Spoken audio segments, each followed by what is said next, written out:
Halo Bapak Ibu semuanya, apa kabarnya? Semoga kabar Bapak Ibu guru dimanapun berada tetap sehat-sehat semuanya, khususnya Bapak Ibu guru yang mengajarkan bahasa Indonesia untuk persiapan P3K. Kali ini saya akan membuatkan video soal-soal untuk persiapan P3K sesuai dengan kisi-kisi tahap pertama. Di video kali ini akan kita bahas mengenai simpulan paragraf, struktur teks cerita novel sejarah, majas, kalimat efektif, teks prosedur, dan cerpen. Selamat mengikuti ya Bapak Ibu ya.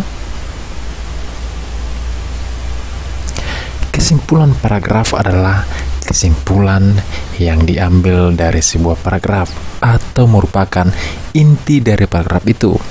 Untuk menarik kesimpulan paragraf, kita harus membaca dengan teliti paragrafnya dan memahami ide pokoknya terlebih dahulu. Hal ini karena kesimpulan paragraf jawaban dari gagasan utama paragraf. Itu dia mengenai kesimpulan paragraf. Kita lihat soal berikut ini mengenai kesimpulan paragraf. Bacalah dan tentukan simpulan paragraf berikut. Saya akan bacakan ya. Walaupun dianggap sebagai gulma, eceng gondok juga mempunyai manfaat. Eceng gondok dapat dijadikan peluang usaha sebagai bahan dasar kerajinan tangan. Bagian tumbuhan eceng gondok yang sudah dikeringkan ternyata bisa dimanfaatkan sebagai bahan baku pembuatan tas, kopor, sandal, keranjang, tatakan gelas, tikar, dan sebagainya. Akhir-akhir ini eceng gondok juga banyak dimanfaatkan untuk mendukung industri mebel, yakni sebagai pengganti rotan yang harganya semakin melangit. Simpulan paragraf di atas adalah A. Eceng gondok dimanfaatkan untuk bahan kerajinan dengan kerajinan tangan dan industri mebel. B. Eceng gondok dapat dijadikan bahan kerajinan yang berkualitas tinggi. C. Eceng gondok sebagai pengganti rotan yang harganya semakin melangit. D.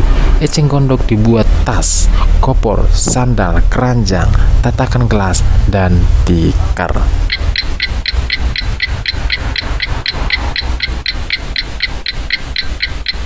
Jawabannya adalah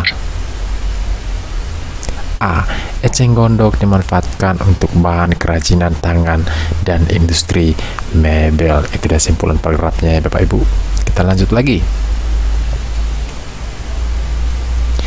Baca dan tentukanlah simpulan paragraf berikut.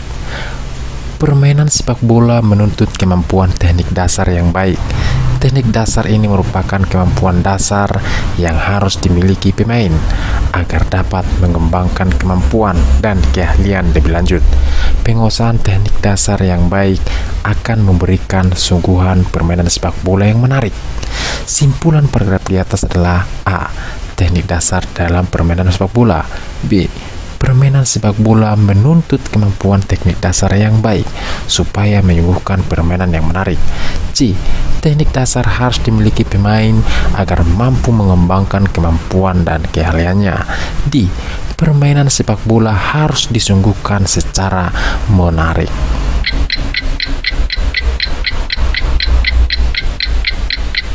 Jawabannya adalah B. Permainan sepak bola menuntut kemampuan teknik dasar yang baik supaya menyuguhkan permainan yang menarik. Kita lanjut soal yang berikutnya. Bacalah dan tentukan simpulan paragraf berikut. Kantong plastik juga membahayakan penyu. Di dalam air, kantong plastik yang transparan akan terlihat menyerupai ubur-ubur. Sementara itu, ubur-ubur adalah makanan kesukaan penyu. Penyu akan mengira plastik itu adalah ubur-ubur. Jika penyu memakan plastik itu, penyu akan mati. Simpulan paragraf di atas adalah A. Bahaya kantong plastik bagi penyu. B.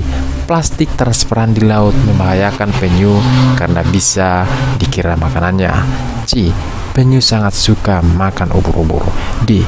Penyu suka makan kantong plastik yang transparan di laut.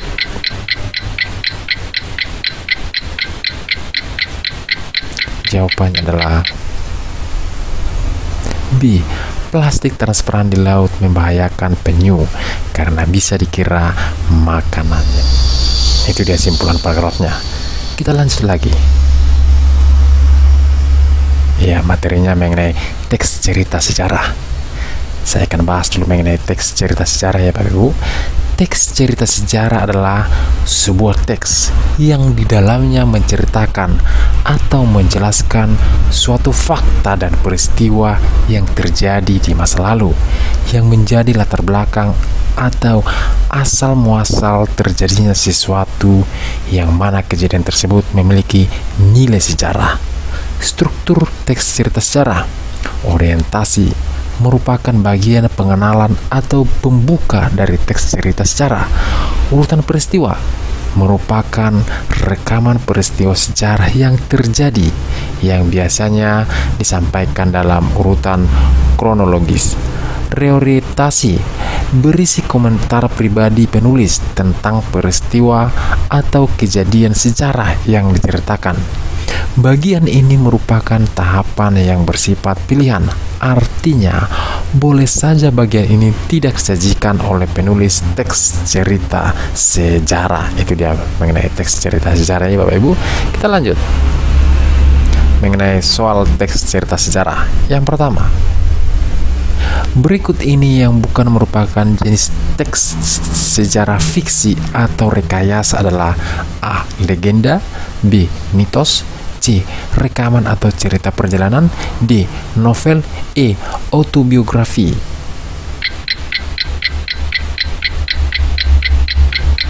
Jawabannya adalah C. Rekaman atau cerita perjalanan. Ini kita bahas lagi. Teks cerita fiksi didasarkan pada cerita yang tidak pernah terjadi di masa lalu, namun bisa saja didasarkan pada satu peristiwa tertentu di masa lalu yang dijadikan inspirasi penulis untuk membuat cerita fiksi. Namun, cerita tentang peristiwa tersebut direkayasa, ditambahkan, atau dikurangi dengan tujuan bukan untuk menghilangkan fakta-fakta tertentu, namun semata-mata untuk menghibur pembaca. Contoh, teks sejarah fiksi adalah legenda, mitos, novel, cerpen, dan biografi, serta autobiografi. Kita lanjut soal berikutnya. Teks sejarah memiliki fungsi-fungsi tertentu bagi pembaca. Salah satunya adalah fungsi inspiratif. Yang dimaksud dengan fungsi inspiratif yaitu bahwa teks sejarah A. digunakan sebagai pelajaran atau refleksi, aturan bagi manusia untuk berperilaku sesuai norma-norma yang berlaku. B. Digunakan untuk menghibur manusia dengan cerita-cerita fiktif yang dibuat dengan berlandaskan pada satu peristiwa historis. C. Digunakan sebagai inspirasi, imajinasi, atau motivasi bagi manusia untuk menentukan suatu rencana atau tujuan-tujuan hidup. D. Digunakan dalam pembelajaran, studi, kajian, atau penelitian dan pengembangan di lingkungan akademis. E. Digunakan sebagai landasan, penunjang, atau penguat dalam menetapkan aturan atau keputusan yang memiliki kekuatan hukum.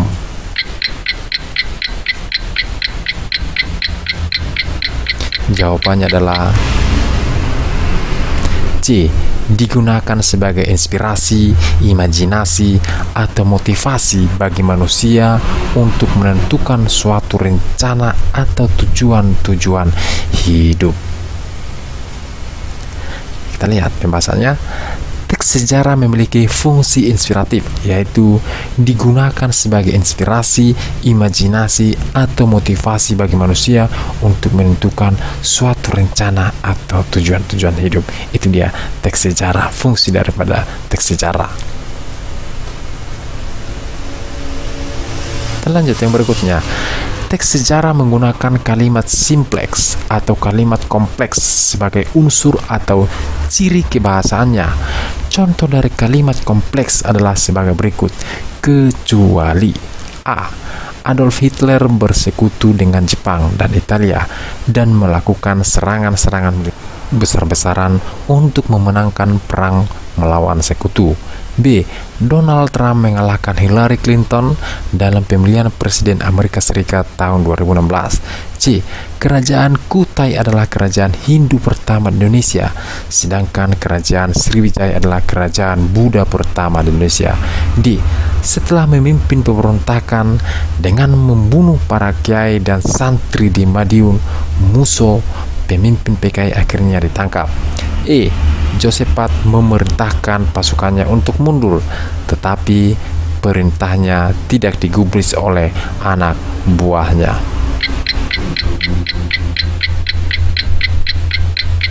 Jawabannya adalah B. Donald Trump mengalahkan Hillary Clinton dalam pemilihan Presiden Amerika Serikat tahun 2016. Kita lihat pembahasannya. Kalimat kompleks atau kalimat majemuk adalah kalimat yang memiliki dua kausa, subjek plus predikat, yang dipisahkan oleh konjungsi. Opsi A memiliki konjungsi dan opsi C memiliki konjungsi, dan sedangkan opsi D memiliki konjungsi setelah, dan opsi E memiliki konjungsi tetap.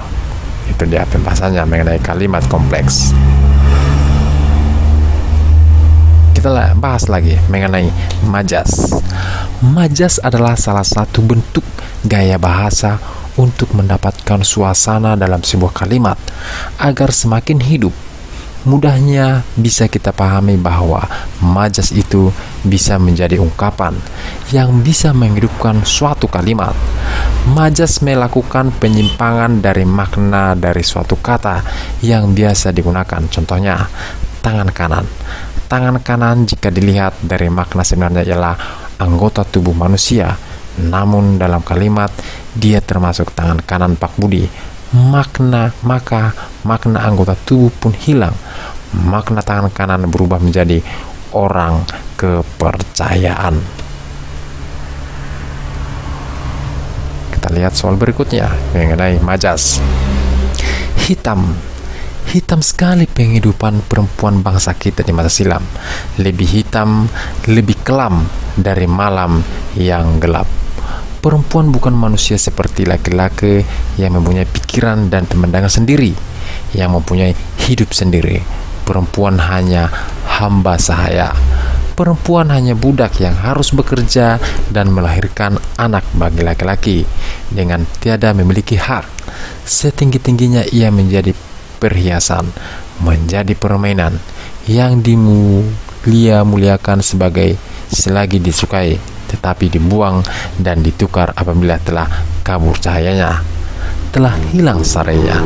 Sebagaimana pepatah menyatakan, habis manis sepah dibuang. Kalimat yang dicetak miring dalam paragraf tersebut menggunakan majas yang sama dengan kalimat A. Tidak, saya tidak mau lagi bertemu dengan dia. Tidak juga sekarang dan nanti. B. Anak, cucu, ayah, ibu, nenek, kakek sampai bebuyutan hadir dalam pesta upacara adat itu. C. Bapak-bapak, ibu-ibu, serta saudara-saudara, saya minta kita harus tetap bersatu padu. D. Sekali merdeka, kita harus tetap mempertahankan dalam berbagai hal. E. Pangkat, jabatan, uang, itu bagiku tidak ada artinya selain cinta yang sejati. Jawabannya adalah E. Pangkat, jabatan, uang, itu bagiku tidak ada artinya selain cinta yang sejati. Kita lihat lagi bahasanya.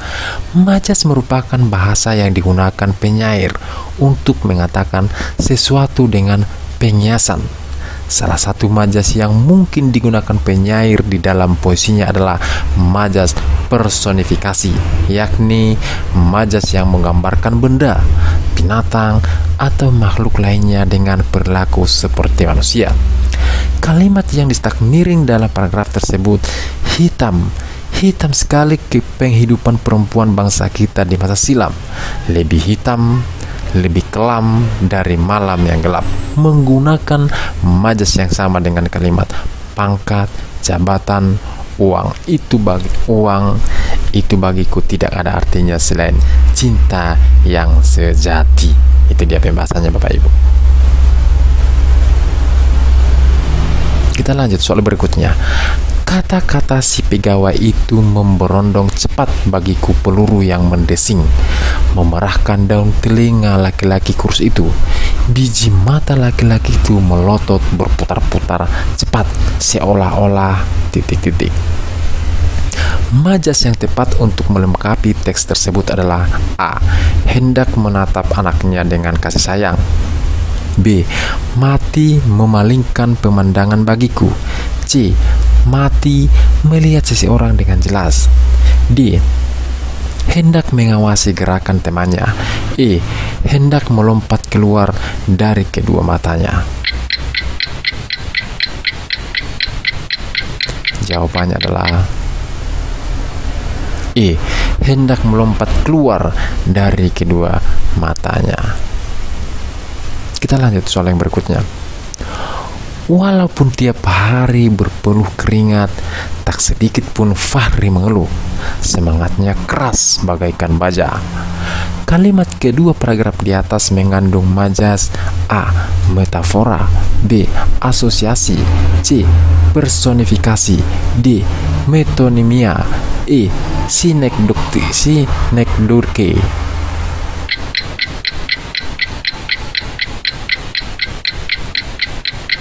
Jawabannya adalah A. Metafora. Kita lihat pembahasannya. Metafora, gaya bahasa yang pemakaian kata-katanya bukan arti sebenarnya. Contoh, dia anak emas pamanku. Asosiasi, gaya bahasa yang membandingkan dua hal yang berbeda tapi dianggap sama. Contohnya, lidahmu bagai pisau belati. Personifikasi, gaya bahasa yang menggunakan pengumpamaan benda mati sebagai orang atau manusia. Contoh, angin yang meraung. Metonimia, gaya bahasa yang menggunakan nama barang bagi sesuatu yang lain yang berkaitan erat. Contoh, negara matahari terbit memberikan beasiswa khusus untuk belajar Indonesia. Sinekdoke, gaya bahasa menyebutkan nama bagian sebagai pengganti nama keseluruhan. Majas ini dibagi menjadi dua, yaitu pars pro toto atau merupakan gaya bahasa yang mengungkapkan sebagian untuk menyatakan keseluruhan. Contoh, batu akik telah menjadi barang favorit di kalangan para pria bahkan wanita. Kalimat efektif adalah kalimat yang mudah dipahami oleh orang lain dengan tepat. Kalimat yang dimaksud bisa dalam bentuk lisan maupun tulisan. Itu dia pengertian daripada kalimat efektif. Kita lihat soal berikut mengenai kalimat efektif. Menyikat gigi tak hanya dilakukan ketika setelah sarapan pagi, tetapi juga dilakukan pada saat sebelum memulai tidur di malam hari. Pada kalimat tersebut terdapat beberapa hal yang tidak tepat. Ketidaktepatan tersebut berupa A. Penulisan menyikat seharusnya mensikat. B. Penulisan awalan di pada dilakukan dan di malam semestinya digabung karena tidak menunjukkan keterangan tempat. C. Di malam hari seharusnya diganti dengan si siang hari. D. Sebelum memulai tidur seharusnya diganti dengan sebelum bekerja. E. Dilakukan seharusnya diganti dengan dikerjakan. Jawabannya adalah B. Penulisan awalan di pada dilakukan dan di malam semestinya digabung karena tidak menunjukkan keterangan tempat. Lanjut kita soal berikutnya. Terima kasih banyak setelah sudi memberikan tumpangan pada saya. Saya sangat merasa tertolong. Kesalah penggunaan tanda baca pada kalimat di atas ialah A. Pada awal kalimat dan akhir kalimat seharusnya diberi tanda petik kutip 2. B. Di akhir kalimat seharusnya diberi tanda tanya. C. Setelah kata terima kasih seharusnya diberi tanda koma. Setelah kata tertolong seharusnya diberi tanda titik, bukan tanda seru. E. Seharusnya tidak diberi tanda baca. Jawabannya adalah D. Setelah kata tertolong seharusnya diberi tanda titik, bukan tanda seru. Kita lanjut soal berikutnya. Salah satu objek wisata di Kabupaten Pesisir Barat adalah Pulau Pisang. Kesalahan penulisan pada kalimat di atas ditunjukkan pada A. Objek seharusnya subjek. B. Barat seharusnya timur. C. Penulisan kata hubung di pada di kabupaten seharusnya dipisah. D. Pulau Pisang seharusnya Pulau Nias. E. Salah satu seharusnya salah seorang. Jawabannya adalah C. Penulisan kata hubung di pada di kabupaten seharusnya dipisah. Ya Bapak Ibu ya. Kita lanjut lagi mengenai teks prosedur. Teks prosedur adalah teks yang memuat cara untuk melakukan sesuatu secara tepat, berupa runtutan langkah demi langkah sehingga tercapai tujuan yang diinginkan. Ciri-ciri teks prosedur yang dapat membedakan dengan teks lain diantaranya: 1. Menggunakan kalimat imperatif atau perintah. 2. Terdapat panduan yang harus dilakukan. 3. Menggunakan kata kerja aktif. 4. Menggunakan konjungsi atau kata hubung untuk menunjukkan urutan. 5. Terdapat aturan dalam hal bahan atau kegiatan. 6. Menggunakan kata keterangan untuk menyatakan rincian waktu, tempat, dan cara. 7. Terdapat penomoran beserta isi kegiatan yang dilakukan secara berurutan. Ya, perhatikan soalnya berikut ini ya. Perhatikan urutan langkah-langkah berikut. Yang pertama, haluskan bawang merah, bawang putih, dan merica. Yang kedua, masukkan bumbu yang sudah dihaluskan ke baskom. Yang ketiga, masukkan air panas ke baskom, lalu tambahkan garam dan penyedap rasa. Aduk hingga tercampur rata. 4. Masukkan tepung tapioka dan terigu, lalu uleni hingga kalis. 5. Bentuk adonan menjadi bulat-bulat kecil, lalu rebus dalam air mendidih. 6. Setelah adonan cilok mengembang, ambil dan kukus di panci sampai matang. Pernyataan yang sesuai dengan teks prosedur di atas adalah A. Bumbu yang sudah dihaluskan perlu ditumis dahulu. B. Tepung tapioka dan terigu dimasukkan setelah diuleni. C. Adonan cilok dikukus setelah direbus. D. Adonan cilok direbus setelah dikukus. Jawabannya adalah C. Adonan cilok dikukus setelah direbus. Kita lanjut soal yang berikutnya. Ada beberapa cara untuk mencegah virus masuk ke dalam tubuh kita. Salah satunya adalah mencuci tangan dengan baik dan benar. Apakah kamu sudah mengetahui cara mencuci tangan yang baik dan benar? Berikut ini akan dipaparkan cara mencuci tangan yang baik dan benar. Teks di atas adalah struktur teks prosedur bagian A. Tujuan. B. Alat atau bahan. C. Langkah-langkah. D. Penutup. Jawabannya adalah A. Tujuan. Kita lihat pembahasannya. Cerpen adalah sebuah karya sastra pendek yang bersifat fiktif dan mengisahkan tentang suatu permasalahan yang dialami oleh tokoh secara ringkas, mulai dari pengenalan sampai akhir dari permasalahan yang dialami oleh tokoh. Pada umumnya, cerpen hanya mengisahkan suatu permasalahan yang dialami oleh satu tokoh. Selain itu, cerpen hanya terdiri tidak lebih dari 10.000 kata. Ciri-ciri cerpen: Sebuah cerpen memiliki ciri yang khas di antara karya sastra lainnya, yaitu 1. Bersifat fiktif atau karangan dari penulis. 2. Tersusun tidak lebih dari 10.000 kata. 3. Dapat dibaca dengan sekali duduk. 4. Diksi yang dipakai tidaklah rumit sehingga mudah dipahami.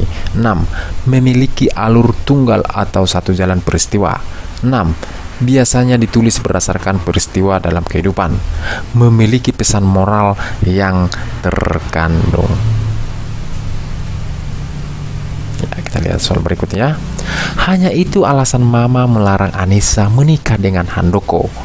Bibir Anissa menyinggung sinis. Oh, alangkah piciknya pikiran Mama. Lalu, apa artinya kemuliaan hati Mama selama ini yang Anissa kagumi? Padahal dulu Mama tidak pernah mempermasalahkan status Handoko yang ternyata belum mempunyai pekerjaan tetap. Demikian kakakku yang selama ini mendukungku sekarang berbalik arah. Konflik yang terdapat dalam kutipan cerpen tersebut adalah A. Anissa dan Handoko tidak jadi menikah. B. Anissa dilarang menikah oleh Mama dan kakaknya. C. Mama yang berpikiran picik terhadap Handoko. D.